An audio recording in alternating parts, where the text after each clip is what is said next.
3, 4, 5, Big John G's my favorite.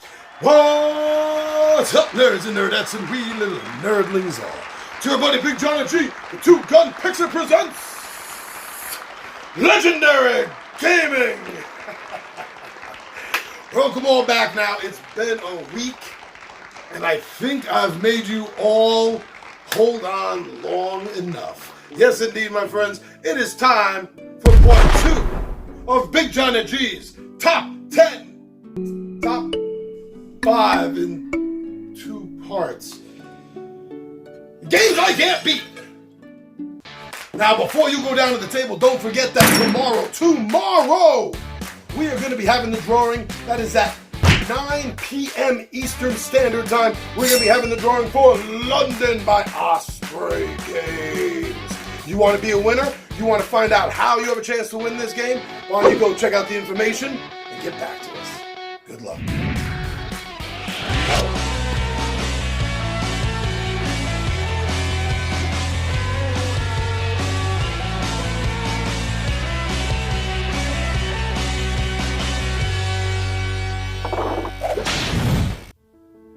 Thanks for coming back. I see your curiosity. You want to know what else is on my list. Well, let's see how we end this off with numbers 5 through 1.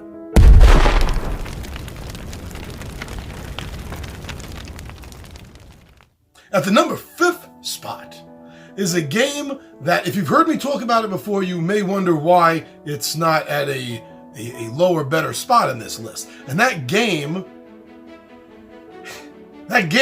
is Fallen Land by Fallen Dominion Studios. Now, if you don't know this game, it is a post-apocalyptic survival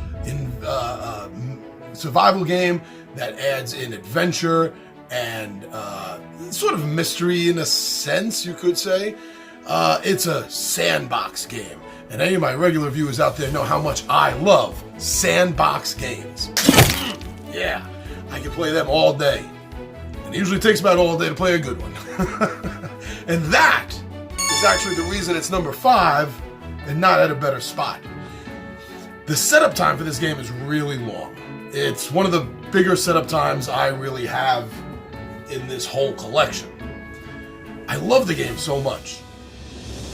But if I'm going to play the game, the amount of time it takes to set up the game, the amount of time that it takes to play the game, I'm not as psyched to do it as a solo. Which is the reason why, as I said, it's number 5 and not 2 or 1. Because game-wise, any positive list this game is on should be near the top best number spot of that list. But it didn't quite make it because of that reason. Now, as I've been doing the last one, I'm going to mention why I haven't been able to win and why I keep playing. Well, I kind of just covered why I keep playing. I kind of did this one in reverse. I kind of keep playing because this game is so addictive and amazing. I've been looking for a really good post-apocalyptic game, and when I found out about this, and that it's a sandbox, open-world system, I was all over this game, and this game was all over me. Man, there's times I can't stop thinking about this game. But the reason I keep losing is because I'm making bad decisions. Right up front. That's what everything really comes down to. I mean, obviously there's luck involved, and you can have good luck or bad luck when it comes to, rolling dice or drawing cards, blindly. You can't control that, so that can't be a reason, or at least that can't be a major part of the reason. It's my decisions. I mean, the first solo game I played, which is the only one I have up on video that I videoed, it was a total party wipe. It was a second or third encounter card. We all got trapped inside this room. It was basically a trap card, and we were dead. And I want to go back and do another video. We had a driver, like an NPC. So I want to say that he saved us, and we have a second chance. But the setup time for a solo game just kills me a little bit. Just a little bit. So that's why I love the game, and that's why I keep losing the game. Bad decisions. There's nothing else to it. I can't blame it on anything else. This one is all on me, not the game. It sucks to have to admit that, but it's true.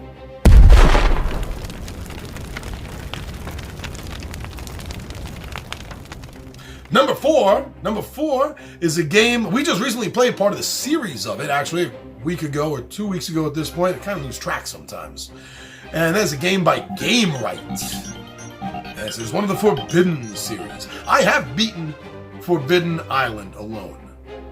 Solo once. Hey, but it counts. I beat it. But Desert, I've not been able to beat Desert soloing it. Now, these games aren't made for solo. They're made for 2 to 4 for Island and 2 to 5 for Desert and Sky. But they're completely 100% cooperative games. You have your hands of cards are opened. Everyone knows what you have, and everything is the discussion what to do.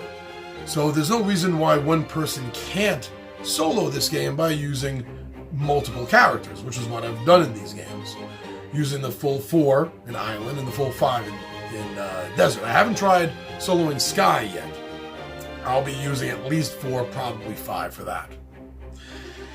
I haven't won the game because I haven't been taking enough control, and I know this. I haven't been taking enough control of the desert. Because during the game, there's a desert storm, and that's causing this pile up of sand on all the different tiles that you're going to be going to and interacting with.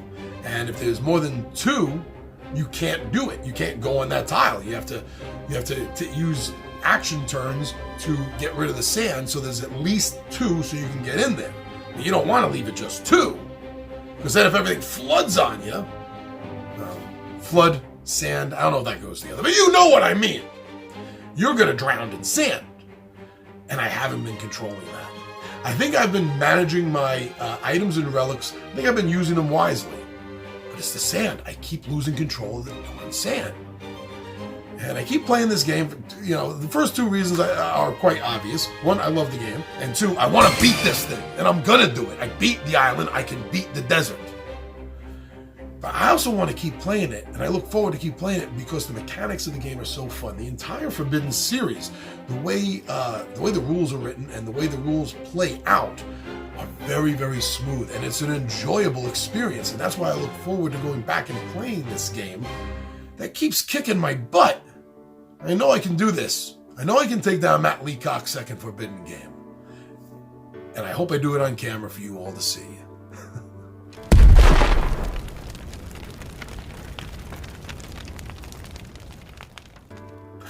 Number 3 is by Cleveland Games. It is one of their Tiny Epics series. They have a whole bunch of those games. You know about them? We talked about a few of them here. And this one we've talked about. This one we've done playthrough of. I have taken down Tiny Epic Galaxies. Yes, I have soloed that down. It is mine. The expansion, the black. I haven't won a game of that yet. I think part of the problem is my acquiring of the right pilots and ships. I've been going for what I think is cool, which is fun, but that's no way to necessarily win a game. I think that I need to manage being beyond the black. See, this expansion of the game is named that because you can go outside of your galaxy, outside of the known universe, beyond the black of space itself. You can explore, find planets, or maybe danger.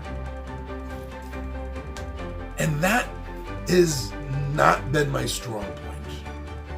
I've been doing good figuring out which planets would be best to acquire. Both best for me and my interest, and best in the sense that I know I can get it quick enough, or at least I can get it before the rogue galaxy grabs it from me. But in managing my time beyond the black, in the darkest pitch of space, that I think has got to be my big problem. I have to start managing my control of that and the pilots and the new ships. Because in the base game, you don't have anything but normal rocket ships, they look like. And in the Beyond Black, you have pilot cards with specific ships. And you can match the pilot to any ship that's the ship symbol that pilot is able to pilot. And they all have their own special abilities that bend the rules, that break the rules a little bit. And sometimes, a lot of times I'm going for what I just think is going to be cooler. Who's going to be the coolest captain in my Starfleet? Yeah, it's nice and fun, but it's not working for me. So Tiny Epic Galaxies Beyond the Black. I'm coming for you. I'm going to kick your butt.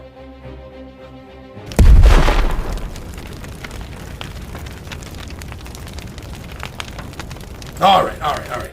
Now this is actually a reverse. Number 2 is actually a reverse of number 3.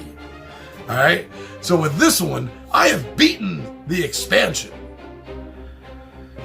but I haven't beaten the core game, the base game. I haven't beaten that solo yet. And that game is by Osprey Games. And that is the Lost Expedition. Yeah. So this is the exact opposite. I got the expansion, the Fountain of Youth and Other Adventures, and I was able to beat that. I felt good about that. I felt happy about that. I went back to the base game. Still having trouble beating that game. And I don't know why.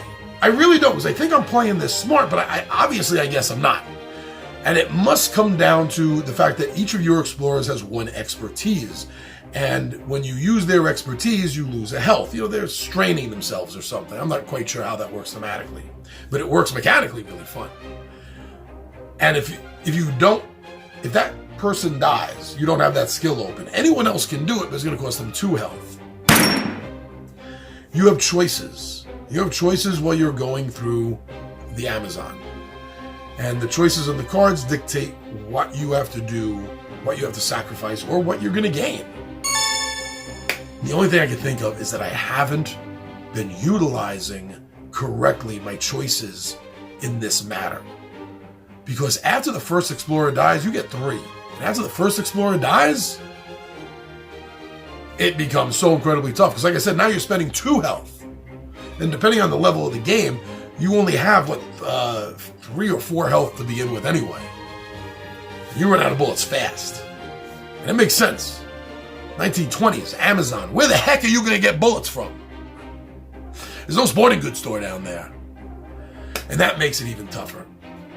So that's the only thing I can think of, is that I need to switch up how I think I'm doing, because obviously I'm not doing it correctly. I'm not playing it smartly, intelligently enough, strategically enough. I thought I was. I honestly thought I was. And I think the only reason I won the solitary solo game with the Fountain of Youth expansion is because I've been utilizing both the curse, which turns one of your parties into a jaguar man or woman, and takes away their expertise, but gives them an attack. As Anthony would do. Gives them that attack, and as I just said, bullets are so scarce, you kind of need that. And it also has the option of having a 4th member, sort of a guide, either a native guide, big, powerful Amazonian woman, or a Rin Tin Tin style dog. Those are the only reasons I've beaten that. And I don't have that option in the first game, in the original core game, the base. But I keep playing it because it's so much fun. I love this whole style of high adventure, where you are like this Indiana Jones figure. This is funny that I'm referring to Percy Fawcett as Indiana Jones, because he was the inspiration for Indiana Jones. But nobody knows who Percy Fawcett is anymore. It is, just so much fun. And the strategy level, which is what I must keep messing up, of balancing who is going to do what task as opposed to which task you're going to do, because sometimes you have the choice. I haven't been managing that well, but it's so much fun. It's so much fun. And the Fountain of Youth is even more exciting, I think, because the little mini module expansions of cards that you could just whoosh, right into the game. So I'm still coming for you.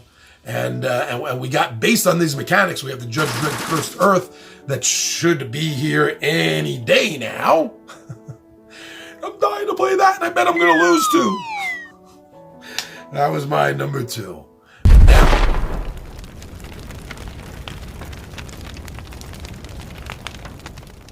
ready for number 1?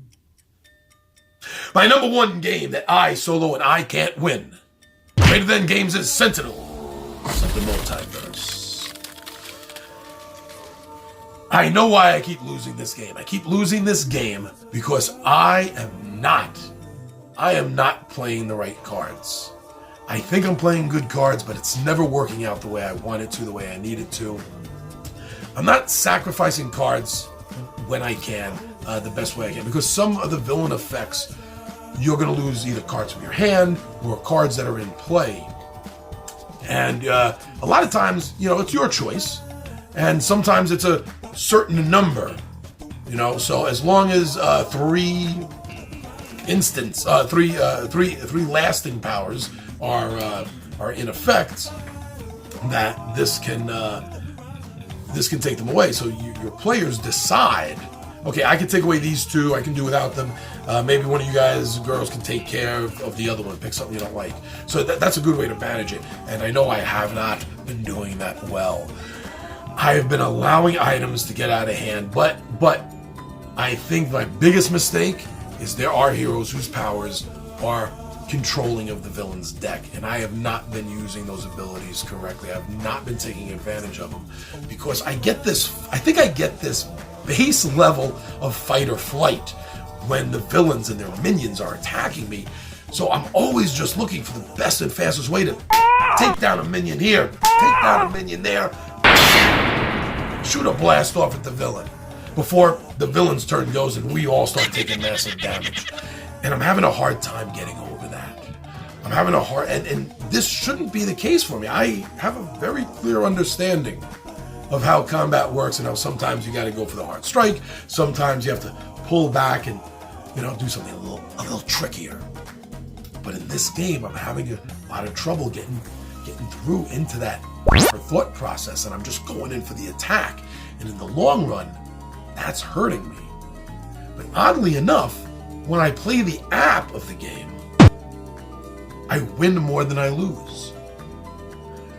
Maybe I gotta figure out how I'm doing it differently. Because that's the only thing I can think of, is that I'm just too much just going in there to bash and finish them off. Hulk smash! Big Johnny G smash! That has not been helping me. And Sentinels of the Multiverse is my favorite card game. It's one of my favorite all-time games. It does a fantastic job of capturing the feel of a comic book story. Better than most other superhero games I got on that shelf behind me. And I love all of them. But Sentinels, I'm always going to be playing you, Sentinels. Well, that was it. Numbers 5 through 1. That was the part 2 of Big Giant G's 5 and 5 favorite games I can't beat. I'll get them. All right. Thank you, everyone. Thank you so much for checking us out over on Facebook and Instagram and Twitter. It's always nice when you come over and visit us and see what we're doing over there. Now, as most of you know by now, because I've been saying it all the time like a broken record, thank you for checking out our Zazzle store and seeing some of the cool merch, like this 20-sided Warrior shirt that we got going on over there. T-shirts, hats, mugs, we got mouse pads, we got bumper stickers. If it's an image I made and I can put it on something, I'm putting it on it. And right over here, right over here on YouTube. Thank you so much for subscribing to the show and checking out our videos. Thank you for liking and subscribing to it. And most of all, thank you so much for sharing our videos. That's the best way to let people know about us. Everyone, I'm your buddy Big Johnny G. Two Gun Pixie presents Legendary Gaming. And my friends, as you know, I am out of here.